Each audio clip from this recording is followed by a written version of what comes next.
Shalom, soyez les bienvenus sur Lumière du Monde Télévision. Aujourd'hui, émission exceptionnelle. Toutes les femmes de la Team V sont rassemblées pour vous. Kate, comment ça va ce matin? Je vais super bien. Shalom à tout le monde. Kouda et toi? Toujours un plaisir d'être sur le plateau de Wake Up. Et c'est un plaisir partagé parce que nous avons pour vous des sujets intéressants proposés. J'ai tellement envie d'insister qu'on est entre femmes. Je ne sais pas si vous comprenez le truc. Et donc, des sujets réfléchis, pensés par des femmes. Kouda, alors, quel est ton sujet aujourd'hui? Aujourd'hui, dans Culture Actu, on va parler d'une dame, d'une femme Black China, une conversion qui a remué les médias et les réseaux sociaux. Donc, pour ceux qui ne connaissent pas Black China, je vais en parler tout à l'heure. Et dans le saviez-vous, on va parler des procès de Jésus. À votre avis, Jésus a eu combien de procès dans sa vie? On en parle tout à l'heure. Tout à l'heure. Et Kate, avec toi, tu nous parles des femmes enceintes. Oui, des femmes enceintes et surtout de la rhinite pendant la grossesse. Alors, j'ai des astuces pour vous permettre de faire face à la rhinite pendant la grossesse. Vous saurez tout ce qu'il faut savoir tout à l'heure. Une émission de femmes avec des astuces pour femmes. Et on n'oublie pas aujourd'hui l'homme du plateau et bien entendu notre pasteur du jour. Merci de m'accueillir parmi vous. Hein. Shalom, pasteur. Elles sont féministes aussi, les Africaines? Non. Elles sont chrétiennes. Et qui connaissent leur identité en Christ. Oui, c'est surtout ça. Shalom, soyez les bienvenus. Shalom, heureux d'être avec vous. Merci beaucoup. Alors aujourd'hui, très chers téléspectateurs, nous sommes avec le pasteur Thibault, avec qui justement nous aborderons Méditons ensemble dans pas longtemps. Et on n'oublie pas notre invité du jour qui nous vient de l'association REMA Côte d'Ivoire. Il s'agit de Madame Isaura Ribeiro. J'ai essayé, mais c'est bien dit. Shalom. Alors avec vous, on parlera des actions du REMA, le pourquoi le REMA a été mis sur pied et comment contacter le REMA pour aider les frères en Christ qui en ont besoin. Et on part maintenant avec le premier petit déjeuner justement du chrétien qui est la parole de Dieu. C'est dans Méditons ensemble sur Lumière du Monde Télévision.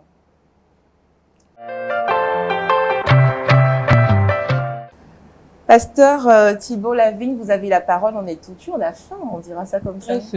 Super, très heureux d'être avec vous, en tout cas, de commencer cette journée ensemble. Et j'aimerais qu'on aborde tout de suite le thème d'aujourd'hui, la base du service chrétien, qui est issu d'un livre que j'ai écrit et qui s'intitule « Servir Dieu, c'est bien, bien le servir ». C'est mieux. C'est mieux, hein, Kate, elle suit là. Hein. Bien le servir, c'est mieux, aux éditions viensetvoix.fr. Qui est la maison d'édition des Assemblées de Dieu de France. Donc l'idée, c'est, on veut servir Dieu, j'espère que vous voulez servir Dieu, et on sert Dieu quelque part ce matin, mais il suffit pas de vouloir servir Dieu, il faut bien le servir. Et j'ai trop rencontré dans ma vie des gens qui veulent servir Dieu, mais qui font mal les choses. Et en voyant aujourd'hui la base du service chrétien, c'est une façon de dire qu'est-ce qui est indispensable, qu'est-ce qui est la base de toute activité. Avant de faire des choses, qu'est-ce qu'on doit faire? Alors j'aimerais qu'on lise ensemble dans 1 Timothée, chapitre 2, verset 1, le texte qui dit « J'exhorte donc, avant toute chose, à faire des prières, des supplications, des requêtes, des actions de grâce pour tous les hommes. » Et cette dimension de la priorité de la prière, c'est ça que je veux souligner aujourd'hui. Avant toute chose, prier. Avant toute chose, se tenir devant Dieu. Avant de se tenir devant les hommes, avant de servir les autres, avant de servir l'Église ou quelque œuvre que ce soit, une ONG ou quoi que ce soit, il faut d'abord se tenir devant Dieu et être un adorateur. Jésus dit dans l'évangile de Jean, chapitre 4, ce que le Père demande, ce que le Père recherche, ce sont des adorateurs qui adorent Dieu en esprit et en vérité. Et avant toute chose, Dieu cherche notre cœur, Dieu cherche notre adoration. Dieu cherche pas des gens qui font des choses, mais Dieu cherche des serviteurs qui sont d'abord et avant tout des adorateurs. Dans l'Ancien Testament, il avait mis à part une tribu, la tribu de Lévi, qui était consacrée au service de Dieu, à l'adoration. On s'approchait pas de Dieu n'importe comment. Il y avait il y avait des contraintes, il y avait des règles, il y avait des principes, il y avait des choses à respecter pour s'approcher de Dieu. Et la tribu de Lévi était chargée de faire respecter ces principes pour qu'on s'approche du Dieu saint avec respect, hommage. Et le Nouveau Testament dit que nous sommes, dans l'Apocalypse au chapitre 1er au verset 6, nous sommes maintenant des sacrificateurs pour Dieu le Père. frères, les hommes, mais aussi les femmes, les juifs, mais aussi les non-juifs, les lévites, mais aussi toutes les tribus. Dieu a choisi tous ceux qui aiment Jésus-Christ deviennent comme des sacrificateurs. C'est-à-dire les plus saints, les plus consacrés de la tribu de Lévi qui avaient le droit de s'approcher de Dieu. Et c'est ça notre privilège et c'est ça peut-être notre première responsabilité. En tout cas, c'est ce que je veux partager aujourd'hui. La base, c'est notre relation avec Dieu. Or, souvent l'activité nous absorbe. Les choses qu'on a à faire nous absorbent.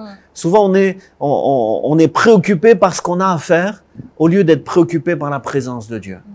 Et je crois qu'avant toute chose, on devrait chercher à ce que Dieu soit avec nous, à ce que Dieu nous accompagne, à ce que Dieu soit glorifié, à ce que Dieu soit adoré. Le service ne doit jamais prendre la place de l'adoration. Et dans mon église, je ne sais pas comment ça se passe ici, mais il y a souvent des gens, ils veulent bien faire des choses, mais ils ont du mal à être là à une réunion de prière. Ils veulent bien rendre service, accomplir des choses, mais ils ont du mal à rester dans la présence de Dieu, juste à l'adorer. Or, avant toute chose, c'est ce que nous devons faire. C'est la base.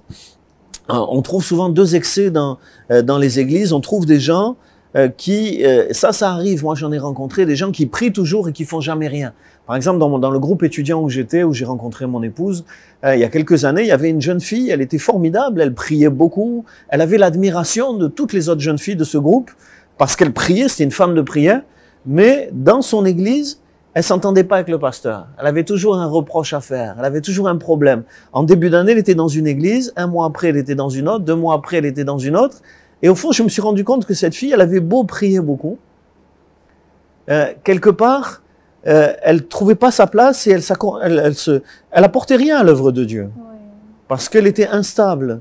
Et parce qu'elle priait, mais elle agissait pas. Elle n'était pas fidèle dans ses activités. Ce qu'on retrouve beaucoup plus, ça existe. Mais ce qu'on retrouve beaucoup plus en France, en tout cas, c'est des gens qui agissent mais qui prient peu. Et par exemple, j'étais marqué dans ma vie par un jeune homme qu'on avait dans notre église qui était un homme très dévoué. Vous aviez besoin de quelque chose, vous lui demandiez, il était là. Et ça, c'est formidable, les gens comme ça. On a besoin, on leur demande, ils sont là, c'est formidable. Mais ils priaient peu. Disons qu'il faisait beaucoup de choses et il priait pas en proportion de tout ce qu'il faisait. Et le résultat, c'est que dans son cœur, moi je l'ai connu personnellement, intimement, et j'ai vu dans son cœur, c'est beaucoup d'amertume. Parce qu'au final, quand on agit beaucoup sans prier, le cœur est sec et on devient amer, on est blessé, parce que le service, c'est pas facile. Les gens nous font pas de cadeaux. Le diable nous fait pas de cadeaux, mais les gens non plus. Et on a besoin de vie intérieure, de prière, pour être renouvelé dans l'activité. Je donne souvent l'exemple de l'iceberg. Alors, il n'y en a pas en Afrique, je sais, mais vous avez vu les images à la télé, il n'y en a pas chez nous non plus. Hein. Dans le nord, il y a les icebergs. Et c'est un phénomène que Dieu a créé, je crois. C'est que pour avoir une petite partie qui dépasse, il y a une grande partie qui est cachée. Et l'iceberg, de toute façon, si la plus grande partie dépasse, il se retourne. Il y aura toujours dans un iceberg une plus grosse partie cachée que la partie visible. Et je crois que le service de Dieu, la base, c'est de comprendre ceci. Il doit toujours y avoir plus de choses dans la vie cachée que dans la vie publique. Avant de parler à une télévision, avant de servir Dieu, il y a beaucoup de prières. Et c'est avant toute chose la priorité de tout. Et des fois, on se trompe de priorité.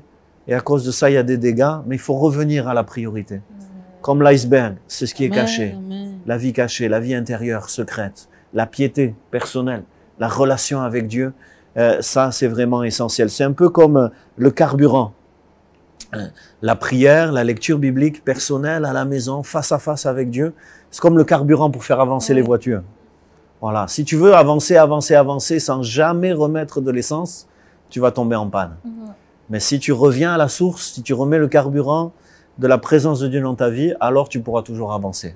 Amen. Je veux finir juste sur ces bases. Un aspect qui me semble important et qui est complémentaire, c'est la vie quotidienne.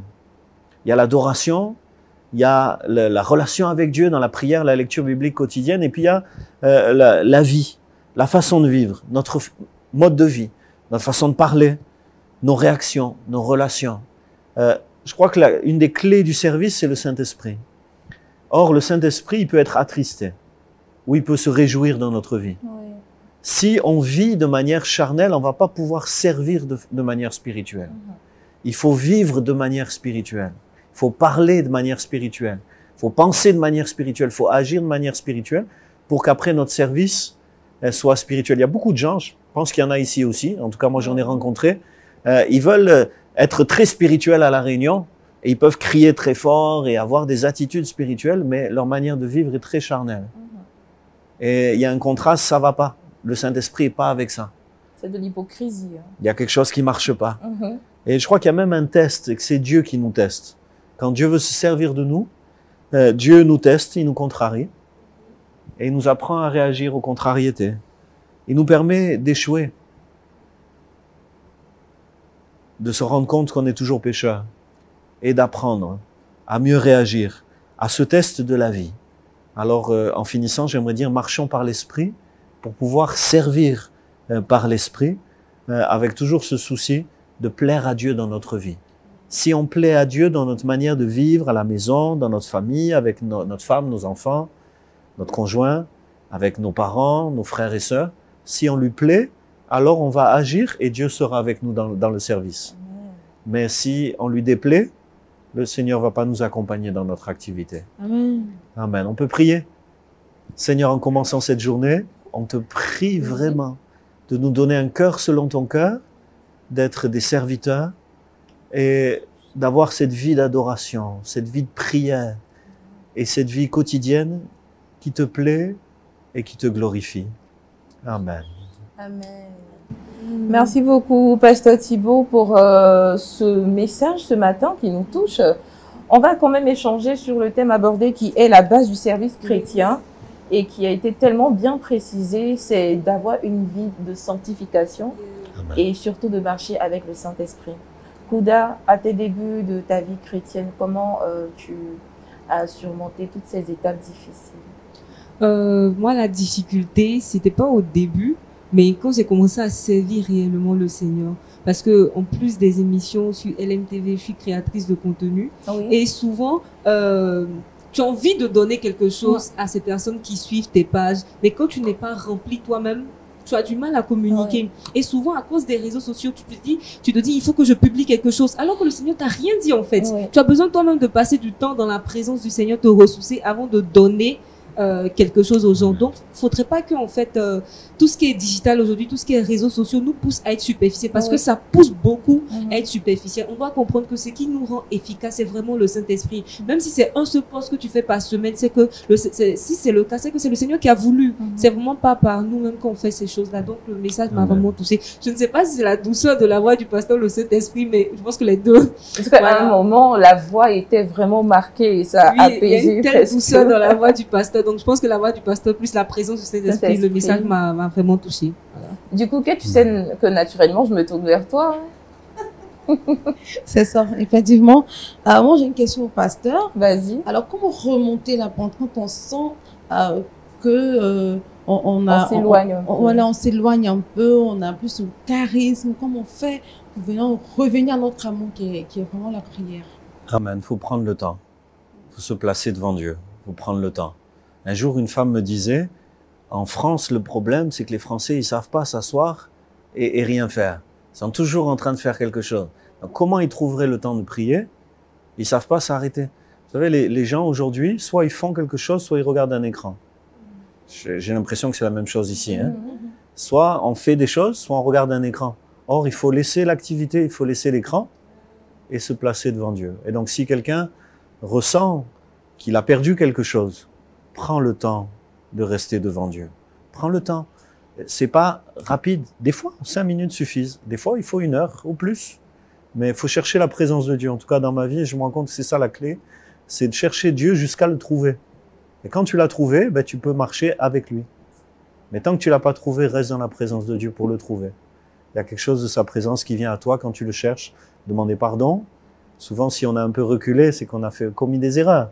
Ne serait-ce qu'on a négligé sa présence. Donc, on demande pardon. Et je crois qu'il y a toujours, avec le pardon, il y a une réconciliation. Et Dieu vient à nous. Il faut le croire par la foi aussi et le recevoir.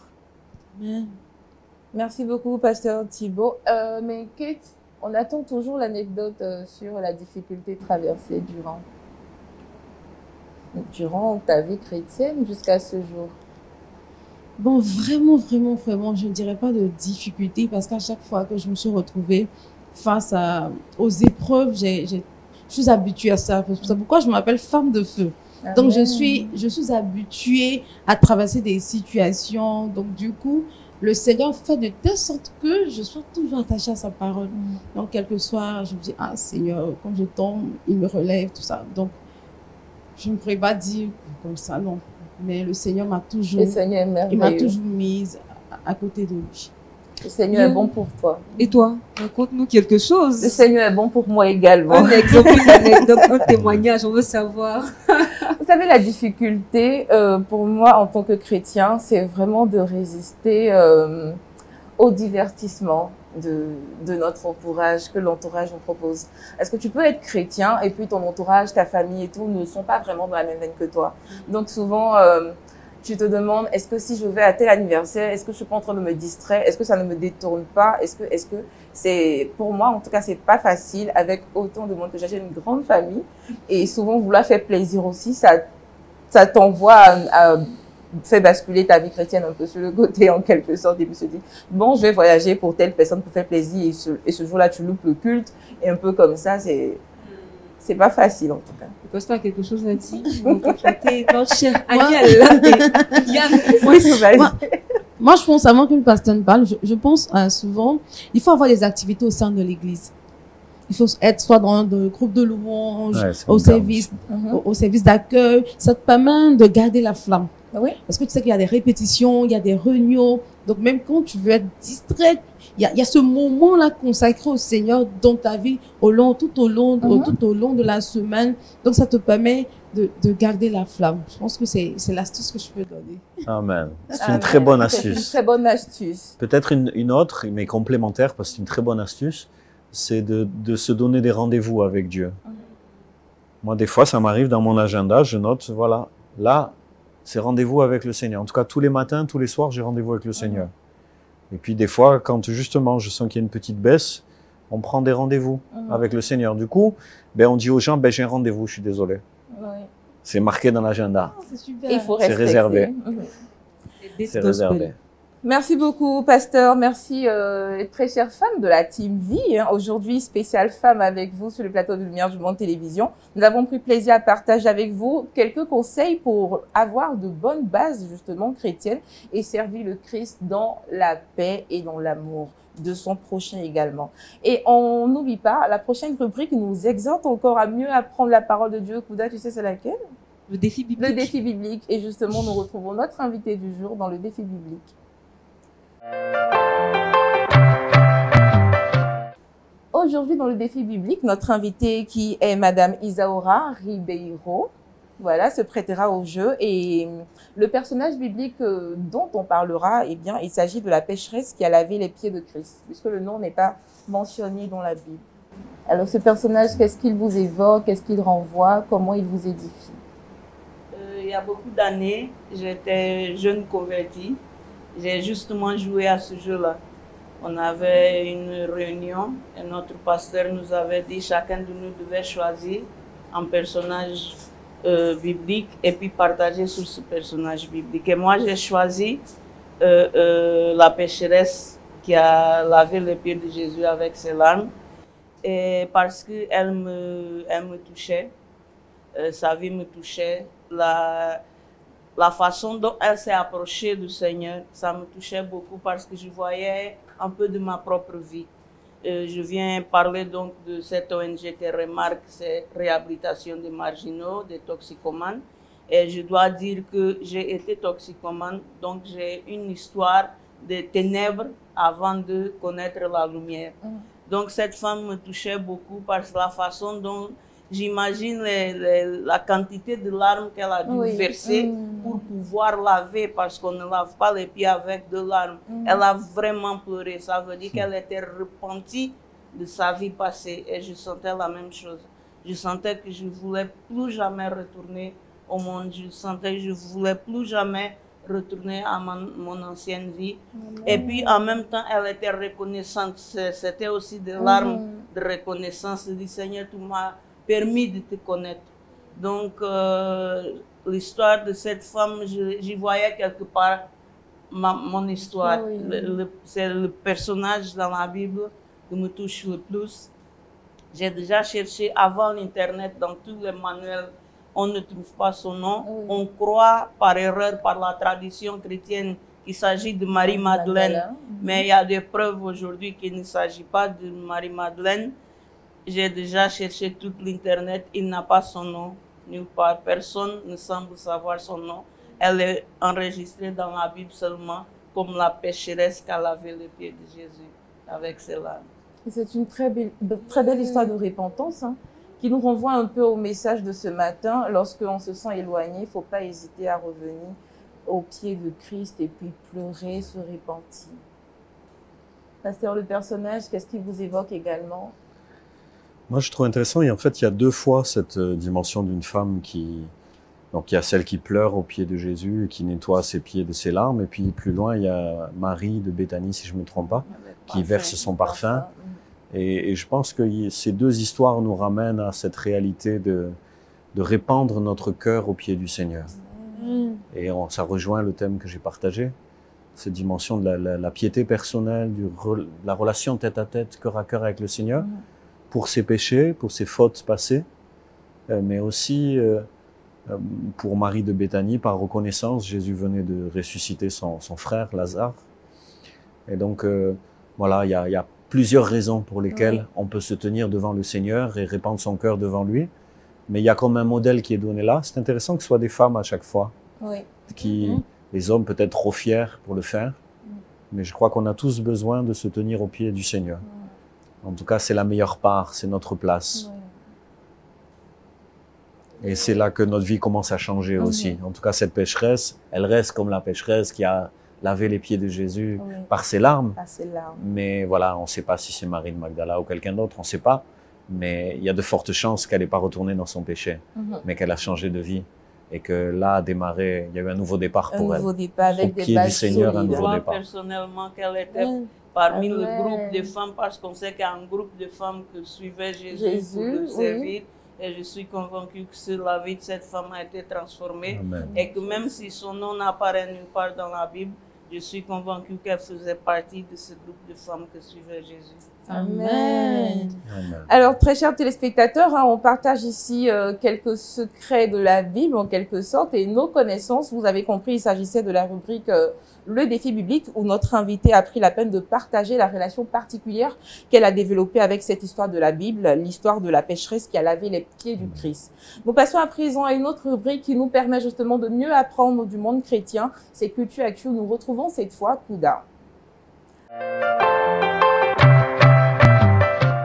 Kouda, aujourd'hui dans Culture Actu. Oui, aujourd'hui j'ai l'immense plaisir de faire Culture Actu. Et là, on va aux États-Unis pour parler aussi de conversion, pour parler de témoignages. Je pense que notre invité nous a dévancé par rapport à cela. Et on va parler de Black China. Black China. Black China. Black China. Donc, on va parler de la conversion de Black China. Voilà, je sais que toutes les âmes ont la même valeur aux yeux de Dieu, mais il y a des personnes, lorsqu'elles se convertissent, vraiment, on est tous étonnés. Pour certaines personnes, c'est inattendu, mais moi, j'ai envie de dire qu'au ciel, c'était prédestiné. Et Black China, c'est cette jeune dame-là qui a grandi aux États-Unis. Elle vient d'une famille pauvre.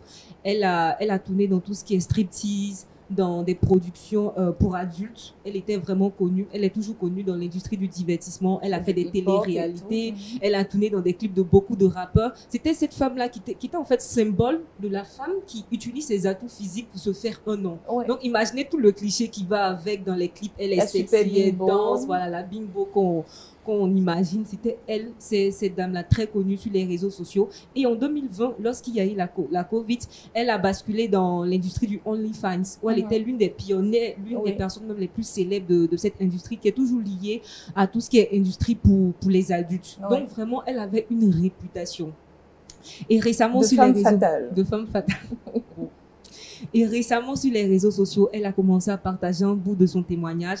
Elle a donné sa vie à Jésus-Christ. Alléluia. Elle s'est fait baptiser le jour de sa naissance, le jour de son anniversaire. Donc, c'est le 11 mai 2022. Et c'est récemment qu'elle a commencé à partager son histoire, son témoignage, tout ce qu'elle a vécu. Et ça a édifié tellement de personnes. Donc, elle est connue sous le nom de Black China, mais elle a repris son nom de jeune fille qui est Angela White. Et elle demande à ce qu'on l'appelle maintenant Angela White. Elle a entrepris des changements changement, que ce soit sur les réseaux sociaux, partout où elle va, elle souhaite qu'on l'appelle désormais Angela White. Et une autre chose qui touche également les internautes, les chrétiens du monde entier, c'est qu'elle a décidé d'enlever tous les implants qu'elle a eu à faire, les chirurgies esthétiques, que ce soit au niveau du visage. Elle avait recours tantôt à des injections pour avoir des lèvres pulpeuses, elle avait des trucs au niveau des joues pour avoir des pommettes, etc. Elle a tout retiré. Elle se maquille moins. Franchement, c'est une nouvelle femme qu'on découvre de plus en plus. Et avant de faire l'émission, j'ai vu même qu'elle était en train de préparer des séances pour éliminer ses tatouages. Oui. Elle veut vraiment redevenir une nouvelle personne. Oui. Et là, quand elle parle dans des interviews, elle a conscience de son corps. Elle a conscience que son corps a une valeur aux yeux de Dieu, en fait. Cette personne qui n'hésitait pas à danser dans des clips des rappeurs. Là, quand elle s'habille pour venir sur des plateaux, elle fait l'effort d'être bien vertueuse. Elle parle de pudeur, de modestie. Donc, c'est juste incroyable, en fait, ce qui est en train de se passer. C'est les anges qui dansent dans les cieux et nous en sommes ravis. Franchement. Et j'ai jugé bon de partager cela avec vous aujourd'hui dans Culture Actu. Merci beaucoup, Kouda. Il faut rappeler aussi qu'elle avait un tatouage de Baphomet sur l'avant-bras qu'elle essaie d'enlever et ça, c'est vraiment quelque chose à saluer. Nous sommes fiers de ce changement et nous prions justement que plusieurs personnes comme elle soient touchées par la parole de Dieu pour que nous soyons nombreux au paradis à chanter les bienfaits de notre Seigneur Jésus-Christ. Merci, Kouda. Merci beaucoup. Ça rejoint justement la pécheresse qui a pleuré devant le Christ et qui a pris ses cheveux pour lui essuyer les pieds, comme quoi il n'est pas trop tard. En Côte d'Ivoire, on dit on n'est pas assez gâté pour être bon.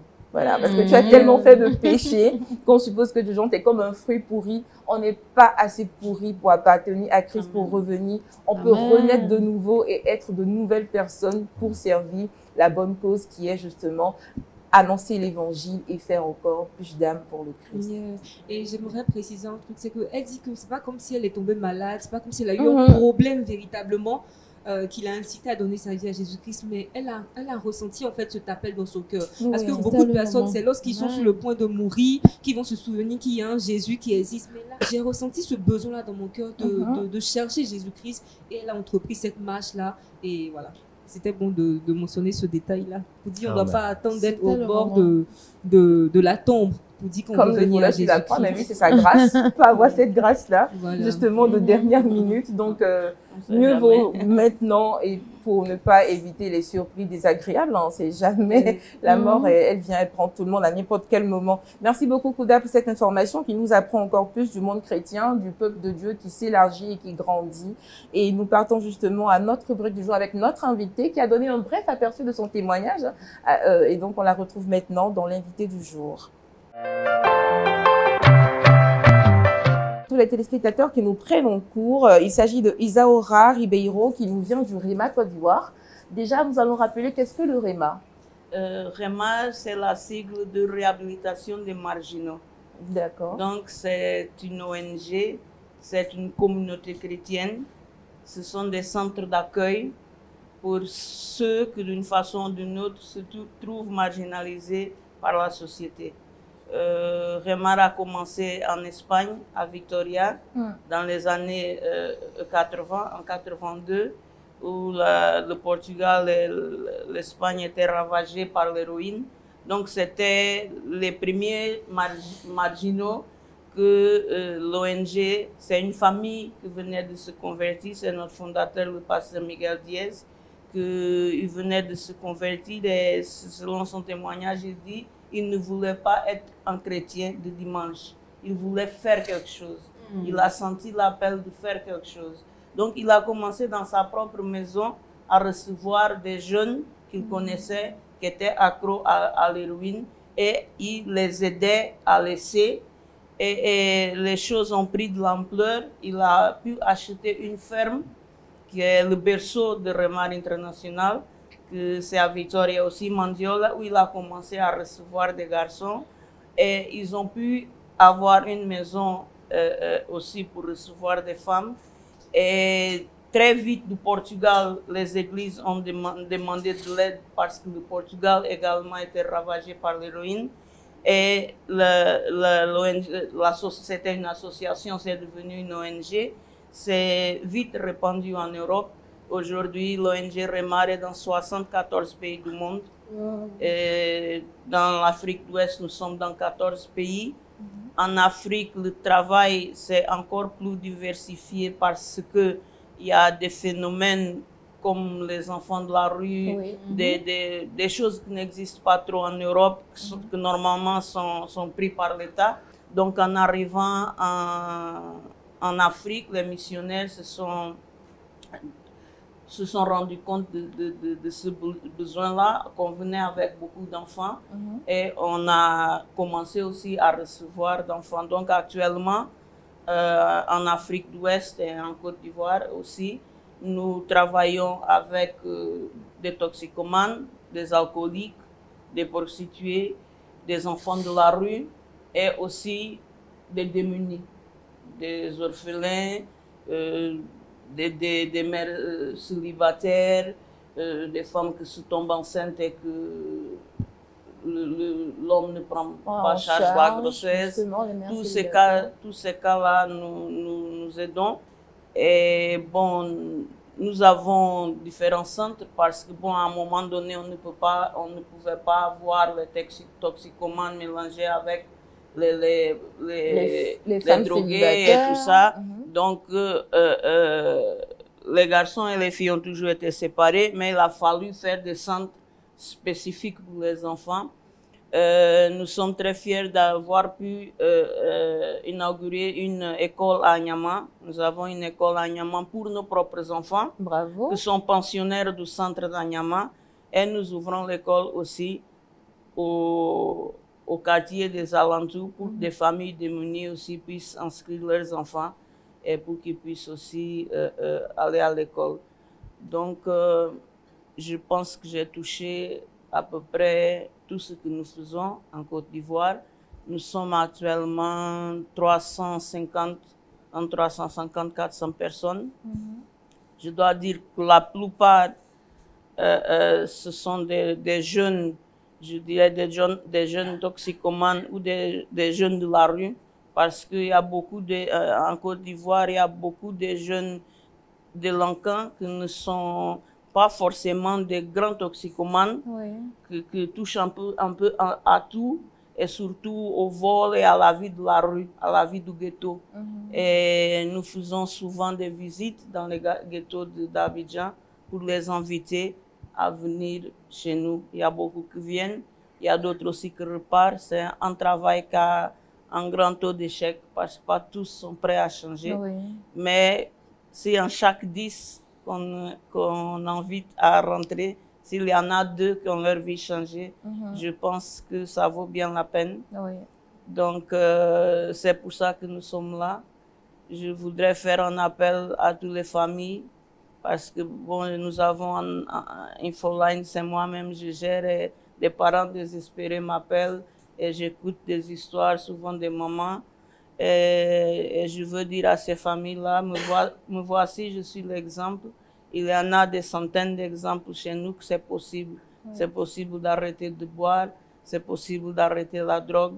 C'est vraiment possible avec Jésus de commencer une vie nouvelle. À n'importe quel âge. Comme vous dites tout à l'heure, on n'est jamais trop gâté. Moi, j'ai l'habitude de dire, le trou dans tout est, il n'est jamais trop profond que Jésus ne puisse pas arriver en bas pour te faire sortir. Et n'importe ce que tu as fait, Jésus peut toujours te donner une chance pour recommencer une vie nouvelle. Et c'est ce que nous faisons en Remar. Ceux qui ont été transformés, ils deviennent à leur tour des instruments dans les mains de Dieu pour aider d'autres à être transformés. Et vous, depuis votre transformation, vous avez suivi combien de personnes personnellement? Quels sont les cas? Combien de cas vous avez suivis personnellement? C'est difficile à dire, très difficile à dire, puisque je suis en Afrique depuis 30 ans. Donc, j'ai été 6 ans au Ghana, je suis en Côte d'Ivoire depuis presque 23 ans. Je suis arrivée, Bidi était au pouvoir, donc vous voyez que ça fait très longtemps. Donc, je ne pourrais pas compter, mais certainement des centaines. Et le cas des femmes, il y a moins de drogués parmi les femmes, il y a plus d'alcooliques, il y a beaucoup de grossesses non désirées, il y a beaucoup de jeunes filles ce que j'ai le plus, bon, au moins c'est ce qui reste, parce que les femmes souvent, bon, elles viennent enceintes, une fois qu'elles ont accouché, beaucoup s'en vont. Pour dire la vérité, les femmes ne restent pas beaucoup chez nous, parce qu'elles ont toujours l'idée peut-être d'aller chercher un mari, d'aller faire autre chose. Mais ce que j'ai beaucoup, je travaille beaucoup, c'est avec des jeunes filles rejetées, soit parce qu'elles avaient un tout petit handicap, soit parce qu'il y a beaucoup d'handicaps invisibles qu'en Côte d'Ivoire ne sont pas reconnus à l'école. Par exemple, un enfant dyslexique à l'école, il n'est pas suivi. Il n'est pas suivi. J'ai des enfants où le directeur de l'école m'a appelé, dit « Madame, ça ne vaut pas la peine, prenez-la à la maison, gardez-la à la maison parce qu'elle ne fait rien à l'école. » Et il n'y a pas trop d'enseignement spécial pour ces enfants-là.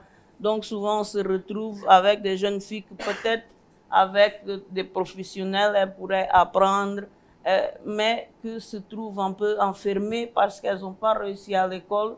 Donc, l'enfant qu'on dit, l'enfant n'est pas trop intelligent. Et souvent, ce genre de jeunes filles se trouvent abandonnées par la famille parce que personne ne veut d'elles. Mais bon, Remar veut d'eux et on essaye de les aimer, de les apprendre au moins à être des femmes chrétiennes, à être des femmes bien, avec une bonne moralité.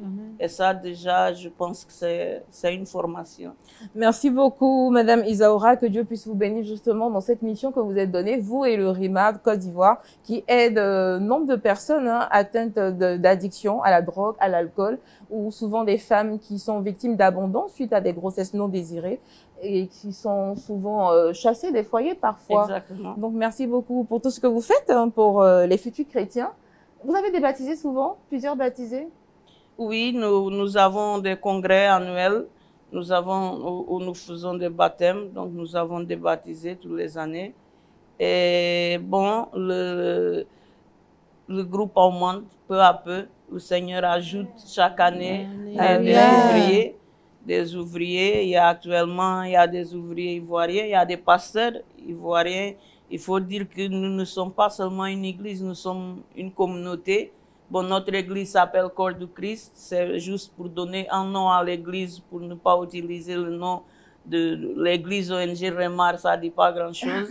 Nous avons notre église où nous faisons nos cultes. Il y a des pasteurs africains, il y a des pasteurs ivoiriens.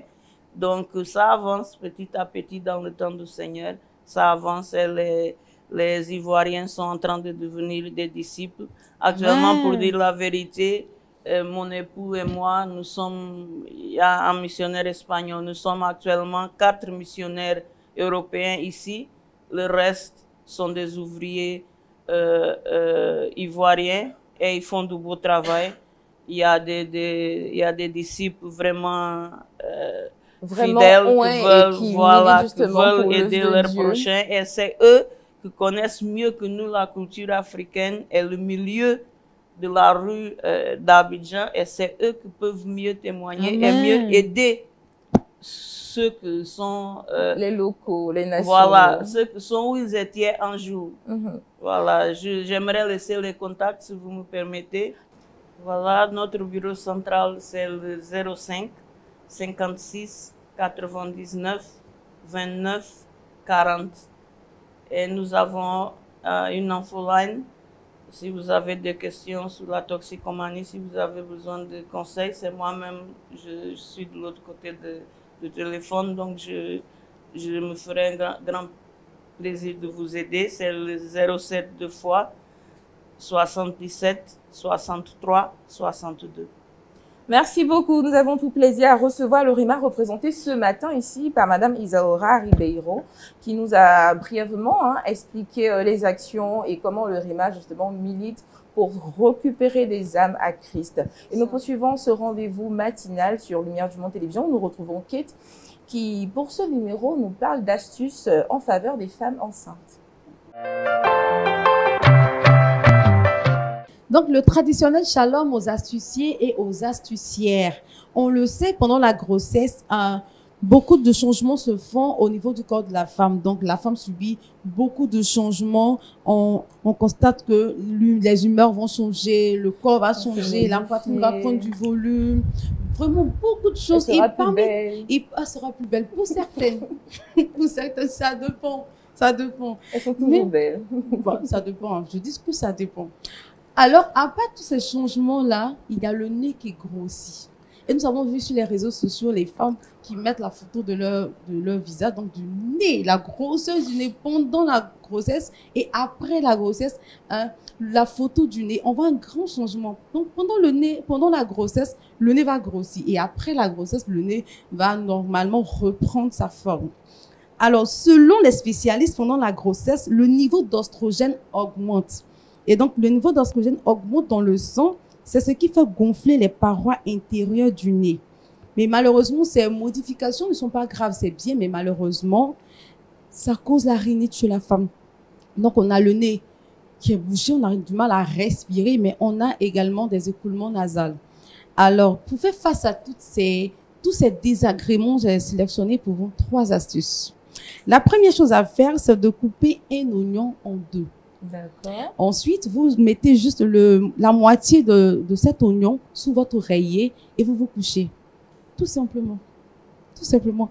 J'ai fait partie de ces femmes qui ont utilisé cette astuce et je vous assure que ça marche à 100%.